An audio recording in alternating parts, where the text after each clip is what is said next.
Hey everybody, we're trying something new here at 49ers.com. We have a Google Hangout as part of our Path to the Draft series here, and we're joined by a special guest. We have Bleacher Report draft analyst Matt Miller. We've caught up with him on some podcasts, but we decided to step it up and go to another level here. And there's some big news going on with Anquan Boldin agreeing to terms on a 2-year contract. And Matt, in both of your previous podcast, we talked about wide receivers. In your mock drafts, you had wide receivers going to the 49ers at pick number 30.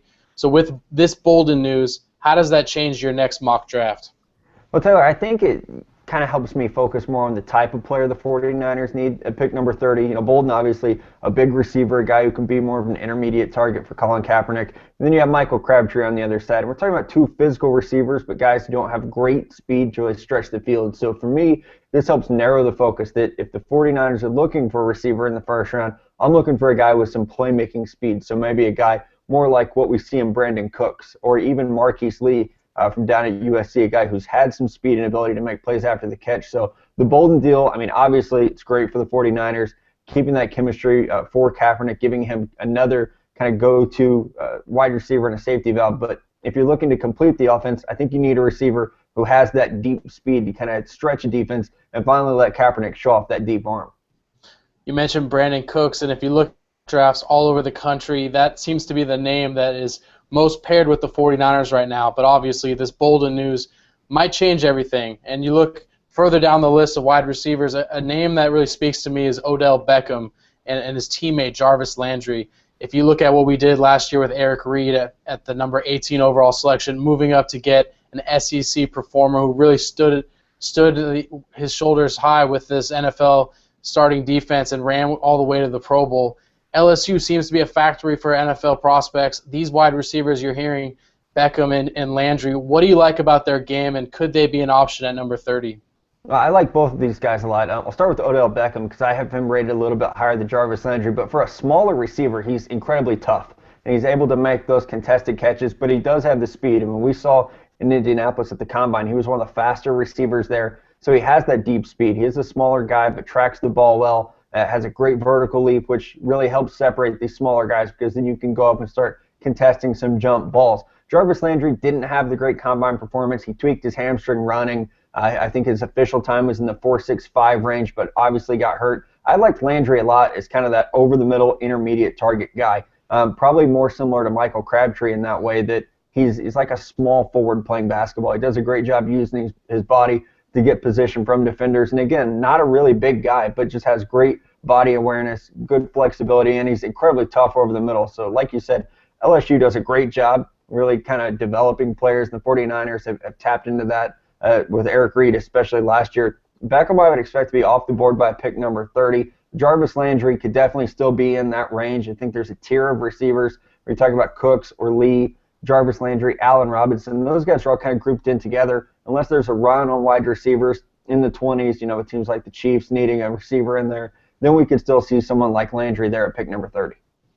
Now, Matt, the last time we spoke, it was in Indianapolis, and you were telling me about the 7-round mock draft that you're working on, and I know that took a lot of hard work on your part, and you were able to produce it. A 7-round mock draft, that's not easy to do for an analyst like yourself, but there's so many rounds and layers, and when you have 11 draft picks like the 49ers, you don't have to take wide receiver at pick number 30. A name that I keep hearing about is Dante Moncrief from Mississippi. He had the stylish hair at the Combine, ran a 4.4, looked like he could be that deep threat. What other names are you thinking as potential late-round wide receiver fits for the 49ers if they go a different route with pick number 30? Well, I really like Dante Moncrief. That's a great name because he has speed, but he also has size. So you get kind of the best of both worlds. You know, we talked before about maybe the Niners wanting a physical receiver for when Bolden does eventually move on and retire. So I think Moncrief fits that mold great. Cody Latimer from Indiana is another guy whose name has to be thrown out there. He left the Hoosiers 1 year early, did the bench press at the Combine, but he's kind of recovering from a foot injury, so he wasn't able to run and work out. But his pro day's coming up. I expect him to run there. And he's one of those guys in that middle round range that is kind of flying under the radar right now because he didn't have huge production for Indiana. He doesn't come from a football powerhouse, so to speak. So he's someone kind of flying under the radar right now. And then I would add Mike Davis from Texas, too, a guy who had a pretty good Senior Bowl week, wasn't able to participate at the Combine because of a medical red flag. But if he's healthy for the Texas Pro Day, I think he has the type of speed and versatility to play in the slot or outside that would really help out that Niners offense. Now, Matt, wide receiver is all the talk right now, but Boldin could change everything. It looks like there's not going to be a rookie that's going to take over in the starting lineup for Boldin or Crabtree.